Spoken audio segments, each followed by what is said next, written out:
Assalamualaikum warahmatullahi wabarakatuh. Jumpa lagi bersama saya. Pada kesempatan hari ini kita akan mendiskusikan tentang konsep dasar kepemimpinan dalam mata kuliah leadership. Bapak Ibu yang berbahagia, yang perlu kita pahami pertama adalah apa pengertian atau definisi dari leadership. Leadership dalam bahasa Indonesia diartikan sebagai kepemimpinan. Jadi leadership sama dengan kepemimpinan. Yang kedua, leadership merupakan fenomena interaksi sosial yang kompleks dan seringkali sulit dibaca.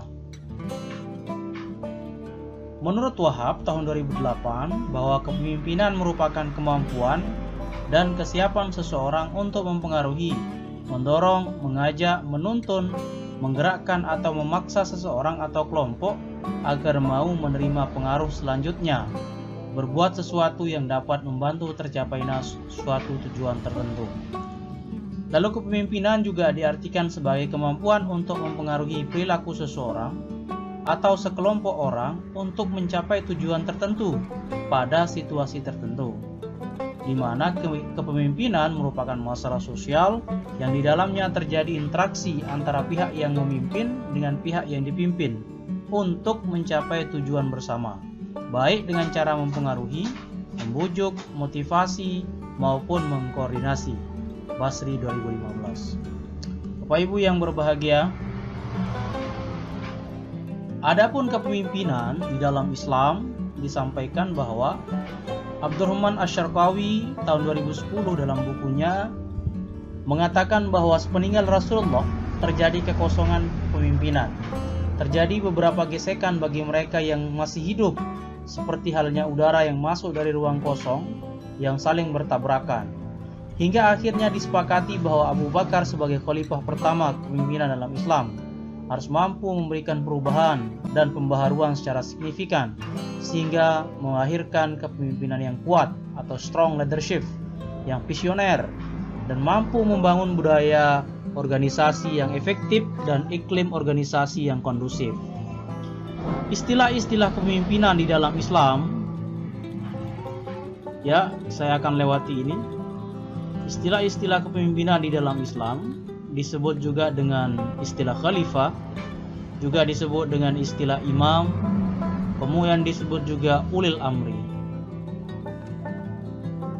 Bapak Ibu yang berbahagia, adapun tujuan dari leadership itu adalah sarana untuk mencapai tujuan.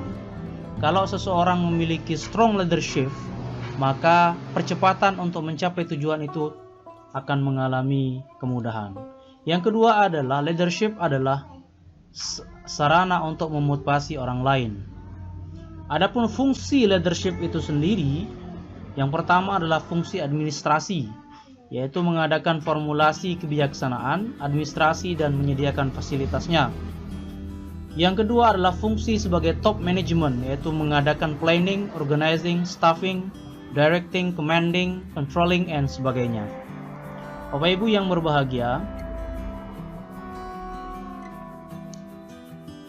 fungsi pokok kepemimpinan yang pertama adalah instruktif, yaitu kepemimpinan berfungsi sebagai komunikator yang menentukan perintah, deskripsi dan cara mengerjakan perintahnya, waktu, tempat, membuat laporan. Yang kedua adalah fungsi konsultatif, yaitu pemimpin berfungsi sebagai penasehat bagi bawahan yang belum memahami secara mendalam tentang tugas-tugasnya. Yang ketiga adalah fungsi partisipatif, yaitu pemimpin berusaha mengaktifkan orang-orang yang dipimpinnya dalam pengambilan keputusan maupun dalam pelaksanaannya. Yang keempat adalah fungsi perencana, yaitu seorang pemimpin merencanakan kegiatan yang akan dilakukan untuk mencapai tujuan yang telah ditetapkan. Dan fungsi terakhir adalah pengelolaan, yaitu pemimpin berfungsi sebagai penetapan struktur tugas dan kewajiban, fungsi pekerjaan dan hubungan antar fungsi yang terdapat di dalam organisasi yang dikelola. Bapak Ibu yang berbahagia, adapun faktor-faktor kepemimpinan, yang pertama adalah faktor pemimpin itu sendiri. Pemimpin harus jujur, mengenali diri, dan tahu apa yang harus dilakukan. Itu seorang pemimpin. Jadi seorang pemimpin itu adalah faktor esensial dari proses kepemimpinan. Pemimpin Tidak boleh dia tidak mengetahui apa yang dia harus lakukan. Yang kedua adalah pengikut. Pengikut, karena pengikut ada, maka pemimpin ada. Maka seorang pemimpin semestinya mengenal karakter pengikutnya. Jadi tidak boleh seorang pemimpin tidak mengenal siapa yang dipimpinnya. Itu adalah faktor-faktor kepemimpinan yang kedua. Yang ketiga, faktor yang ketiga adalah situasi. Tentu situasi ini adalah bukan kita dalam situasi yang kosong. Jadi seorang pemimpin itu mampu memutuskan dan mempertimbangkan tindakan apa yang paling tepat terhadap situasi yang sedang dipimpinnya. Yang ketiga adalah komunikasi. Seorang pemimpin adalah seorang komunikator yang handal, komunikator yang mampu menyampaikan argumentasi ilmiah atau argumentasi logisnya, baik secara lintas eksternal maupun internal. Itu adalah 4 faktor kepemimpinan. Bapak Ibu yang berbahagia, mungkin ini saja yang bisa saya bagikan. Kurang lebihnya mohon maaf. Wassalamualaikum warahmatullahi wabarakatuh.